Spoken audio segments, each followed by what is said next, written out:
ஒரு உருளை வடிவ தொட்டியின் கொள்ளளவு 1848 மீட்டர் கியூப். அதன் அடிப்பக்க விட்டம் 14 மீட்டர் எனில் அத்தொட்டியின் ஆழம் என்ன? ஓகேங்களா?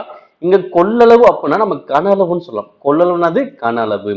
விட்டம் 14. அத்தொட்டியின் ஆழம் இருக்கிறேன். அப்ப தொட்டியின் ஆழம்ங்கிறது நான் உயரம்னு வச்சுக்கிறேன். ஓகேங்களா? ஏன்னா உருளையின் கன அளவு கண்டுபிடிக்கிற formula pi r squared h. Okay, இப்ப கன அளவு மதிப்பு எவ்வளோ? 1848. பையோட மதிப்பு எவ்வளோ? 22/7 இன்ட்டு ஆரம் மதிப்பு எவ்வளோ? விட்டம் தான் 14. அப்ப ஆரம் எவ்வளோ? பாதி தான். அப்ப விட்டத்துல பாதி ஆரம். அப்ப 14 பாதி எவ்வளோ? 7. அப்ப 7 ஸ்கொயர் தானே. அப்ப 7 ஸ்கொயர்னா 7 2 முறை போட போறோம் இன்ட்டு ஹெச். இப்ப அடிக்கலாமா? 4 7 கேன்சல். இப்ப இங்க 22 வச்சு அடிக்கலாம்.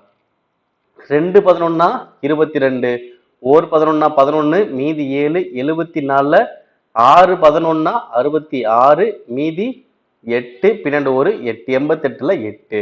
அடுத்து 2 அடிச்சோம்னா 4 2, இங்க 8, இங்க 4. அடுத்து 4 7 இங்க அடிச்சா 12 84.